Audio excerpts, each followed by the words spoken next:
Mistakes, mistakes, mistakes. I have witnessed so many nurses make mistakes in my role. I just had to make a video talking about it. Let's jump right on in.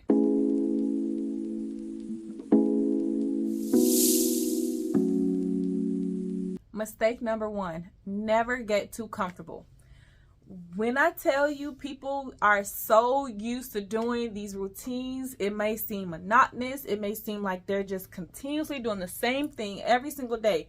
And granted, you may be, but you can never be too comfortable, because that is when a mistake or mistakes will set in. You're used to a doctor ordering something that's very specific for this particular population, whether it is for liver transplant patients, whether it's for postpartum patients, whether it's for peds patients, and you're used to this particular medicine or order being ordered in this same dose with this same route. You're getting used to it. You're so comfortable with it.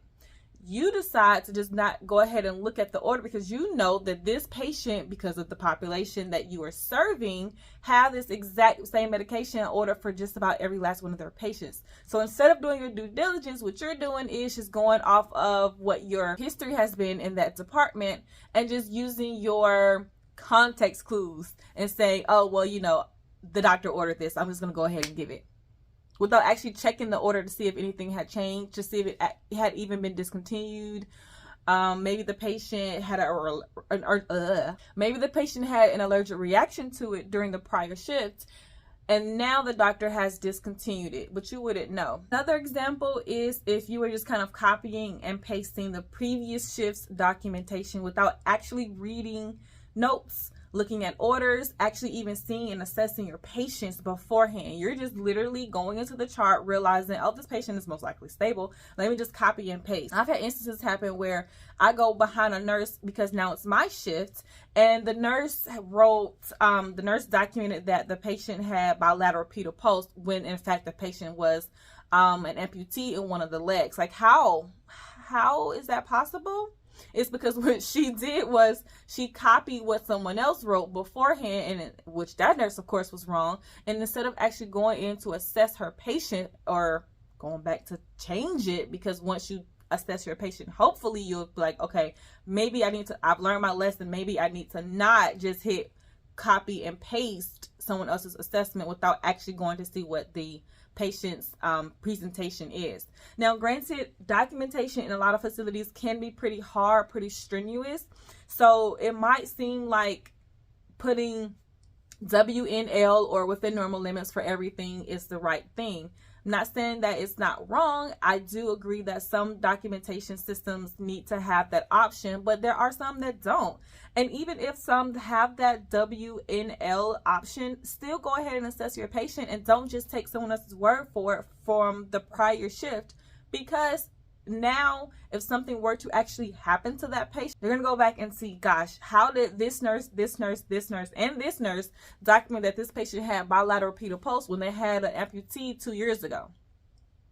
Falsifying documentation is what you're doing, sis. Don't do that. Point 2 is documenting a waste or witnessing a medication waste without actually seeing that medication being wasted. What I mean is, nurses have, and I'm smiling because I just can't believe this is even happening, is that it has ever happened before, but nurses would just trust their friend or trust someone that's on the unit because, oh, she's a good nurse, I don't think she would ever steal or divert medication. No, don't trust anyone. Do what you need to be doing, which is visually seeing if that medication is being wasted. Be by her side or his side when they go to the AccuDose. Watch them pull the medication out. Watch them draw up the necessary dosage, and then watch them waste the remaining in the black box, if it's like one of those warning labels, or waste it in the sharps containers and things like that. You need to make sure you're witnessing that, because once you sign your name or put in your fingerprint, you are legally saying you saw this nurse waste this particular medication in this order, and little did you know she might have been diverting it, taking it home to give to her sick mom, or even maybe she has some type of disease and needed the medication for herself, or maybe she just wants to be high. I mean, you just never know. You guys ever seen that show Nurse Jackie? Love that show, but that's scary. I'm sure it has happened on many occasions across the United States and probably abroad. But you do not want to be in that predicament, that situation, and having to go into the courthouse and defend yourself, defend your license, because they could potentially take your license away from you, because here you are vouching for something that you didn't even actually see. So that is point number 2. Never witness what you did not see wasted. Point 3 is scanning your patient's armband and not overriding the system. Also, along those lines, paying attention to tall man lettering, because medications do look alike and sound alike. And if you are the type of person who just kind of rush through things and trying to get things together because you have 5 patients that you have to care for, I understand it is a lot of patients, a lot of things to do in 12 hours. I get it. But you cannot take shortcuts when it comes to medication administration. You guys have to check the patient's armband. If you scan that patient's armband, it says that the patient doesn't exist, figure out a way to get that patient to exist. Don't just override it. There may be a glitch in the system. You may have to just get her a new armband printed, whatever the case may be. But I can't stress it enough. Pay attention to these types of things. Don't kind of circumvent the system and think you're just going to finish your day, on time or a few minutes early, and in the long run is actually harming yourself as a nurse. Last time I checked, though, med errors I think accounted for the number 5th reason why patients died in the United States, and I think that was from the Joint Commission website. Maybe you can even go in there for yourself to see what it is now, but the last time I checked, it accounted for being 5th in the reason why patients passed away in the hospitals. You don't want a simple med error to be the reason why someone passes away. You want to try everything you can to keep them alive. That is what they're there. That is why you're there, to keep them safe and to keep them alive. And that's why they came to the hospital, because they are sick and not feeling their best. So you don't want to have that type of thing on your conscience. I can guarantee you don't want that. Similar to the med administration, you want to be sure that when you are giving insulin to someone sub-Q, that you are using an actual insulin syringe. Those, where I come from, they have like orange tops. Some of them are pre-filled, and it's like a pin, almost like an EpiPen, and you just twist the dial to the necessary dosage that was ordered from the doctor, and then do your normal clean and all that, and then pop it down on the patient.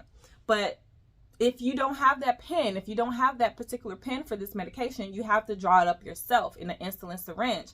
Please, y'all, do not use a regular milliliter syringe, the one you would use for maybe aspirating air bubbles or giving, mixing medications up and then giving it to them that way, because units are way different than milliliters. A unit could be this much of insulin. Y'all see that? This much of insulin, but when you put it in a milliliter syringe, it could probably look like that. That is a lot of insulin. You will bottom that patient out. Pay attention to insulin syringes and regular syringes with milliliters on the label. My previous boss always told me, trust but verify. Now, this comes with everything. I'm talking about when you're getting handoff from the night shift or the day shift nurse. I'm talking about when the doctor says something to you verbally. Okay, thanks, doc. I'm going to put this in the system. But before I put this in the system, let me run it back to you one more time. I want to make sure I got this order correct for you. Where I am, like I said, I work in postpartum. So we want to match baby bands to parent bands. So whether it is the mom, the care partner, the grandma, the sister, the uncle, the whoever it is that's in that room, we want to match the baby bands to that care partner, especially to the mom. That's a given. When you take that baby to and from the nursery or to and from the patient's room, you want to verify before you hand that baby off to someone that you are looking at the armbands. Just because you tell me what the information is on the armband, I still don't trust you, mom. Sorry. Can I see your armband, please? I'm going to verify, and I'm going to match the bands to the baby bands. I'm going to do that because you could memorize the number. You could have, a little party in there. You can make your own little bracelet that looks similar to ours. We know what our bands look like. We know because we print them. We sign off on them on a day-to-day basis, on shift-to-shift basis. So I am going to know if this is a makeshift band or not. And I am not going to feel comfortable leaving this baby in your room without verifying that. So yes, I am trusting you as the parents, as the doctor, as the off-going nurse. However, I will always verify behind you because, baby, my license is not something to play with. It's not a toy. I worked too hard for this license, and you will not take this away from me, okay?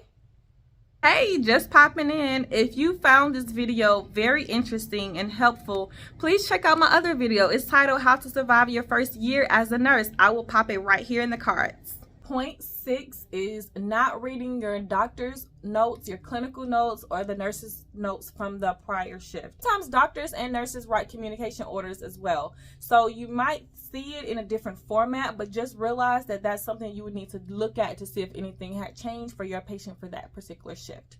When you are looking at those clinical notes from the doctors or from the maybe case management or anyone like that, please pay attention to what is being said. Yes, it is important to, like I said, hear what the off-going nurse is saying. You're listening, you're writing your notes, you're fact checking and all of that. But you also need to look at the notes to see what other type of information did the doctor say that the nurse may have left out. Incident reports. Incident reports. Guys, incident reports are not anonymous. However, incident reports are a great tool that we use, nurses, techs, secretaries alike, and actually some of our ancillary staff probably don't even realize that they can place an incident report. It's not just the nurses who can place incident reports. What happens is, where I am, you basically just log into the computer like normal, and then there's on our homepage, there's an extra, like a drop down you'll have to get to, and then it'll say incident reports. So because you logged in under your own identification, your own password and ID number, the system will automatically know who you are. But that should not deter you from completing an incident report. So whether it is a patient receiving the wrong type of medication, of course, please notify the doctor, notify the supervisor, and if need be, call rapid response to come assist. Giving the wrong medication to a patient, if it is almost giving the wrong medication to a patient, a near miss is still an important thing to note in the system, because what's going to happen is, if that continues to happen and the hospital gets multiple near misses for this particular medication or for medication in general, they're going to have to do a deep dive to see what is actually going on. Is it a system error? Is it really a nurse error? Is it a AccuDose error? Is it something going on with the machine? Was there an update going on and it messed up the whole thing? Who knows what it is? But if you stay quiet and don't do anything about it, no one in the higher leadership, the higher realm, is going to even know to even check up on you when it comes to something like that. Or WOWs, your workstations on wheels, are messed up. If your scanning device for medications always glitches and there's just no way for you to get your work done in a timely and efficient manner, write an incident report. You have a voice, and incident reports are something that are critical to the healthcare system, because, like I said, it almost like the anthem people say, if you didn't document it, you didn't do it. If you don't create an incident report and tell people that this happened because of this, they will not know. Or if the doctor says, you know what, her pressure is 85/40, call me when it gets below 80/30 and she's symptomatic. And you like, hold up. We're not doing that. We not doing that.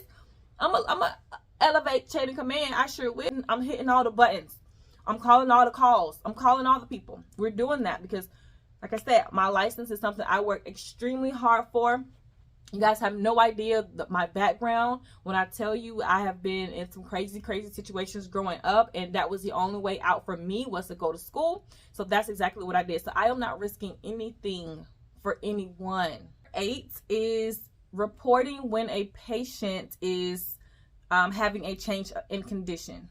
I don't mean now the patient is, speaking more to you, or maybe her demeanor changed and now she likes you now. No, I mean, that could mean something neurologically wrong, but no, I'm talking about now all of a sudden the patient can't see out of her left eye, or it's blurry vision, or now she's having really bad calf pain, but it was not there before, or maybe she's having blood tinged urine, things of that nature. And you know that there's no reason for that, because you know her history, you've read the nursing notes and the doctor's notes, you've actually assessed her and seen her for yourself. So now you're like, this is totally out of the norm for her. Let me call the doctor and see what's going on, so that we can get some orders placed, more set of eyes on this patient. When your patient condition changes, you got to act fast and you got to act now. You can't sit there and hold your horses and think, oh no, it's going to get better. She could very well, or he could very well get better, but not without some type of nursing intervention, not without some type of medications, fluids, surgery, God forbid. You don't know. So you don't want to just hold things up and not, take the necessary actions to care for this patient, to care for your patient. Number nine, ask for help. You are not Superwoman. You ain't Superman. You don't wear them tights. I mean, I guess you could be at home, but when you at work, y'all, it is a team. You do not have time to sit there and be so independent and so solo and not think that you need team members around you. If you have a question about something, if you are unsure about how to do a practice, look up the policy. Go to the clinical guidelines. Ask questions. There are people who have more experience than you that are there, and they are your resources. You can definitely get a starting point, understand what it is that you need to be looking for, how to go about doing said task, and figuring out a way to get it done. So if someone says, well, I think when that baby's blood sugar drops to 25, you're supposed to do X. Like, okay, so when you do X, then when do you recheck it? Is it in an hour? Is it in 30 minutes? Is it in 2 hours? When do you do that? Are you giving gel? Are you feeding the baby? What types of things are you doing to bring that blood sugar up? You don't know? Ask, like I said, and then go look up the policy and see what the policy says, because now they're giving you a starting point. They said check it in an hour. They said check it after you give that baby 15 cc's of formula or after you give that baby gel. But there are certain strategic moments when you, by the policy, by your guidelines, that you have to check it. You have to care for that baby, that hypoglycemic baby, in a particular order. So whether it's a check, whether it's a feed or gel or transfer to NICU, that's something you need to be aware of and understand the actual step 1, step 2, step 3, step 4, what you would do in that situation. If you do something under your license, any and everything will backfire against you, on you, and there's no one you can blame but yourself. Thank you guys so much for watching this video. You have no idea how thankful I am and gracious of your support, your continued support throughout this journey of mine. If you want to go ahead and support the Indigo Foundation, donate a little bit of cash for a good cause. We are sending a few nursing students in the state of Georgia who are women of color to nursing school, but we cannot do this without you. And if you also want a couple PDFs, if you are new to nursing or want to become a nurse, go onto the website www.frn.org. You will see all the details there. Again, thank you so much for watching, but I will see you in this video next.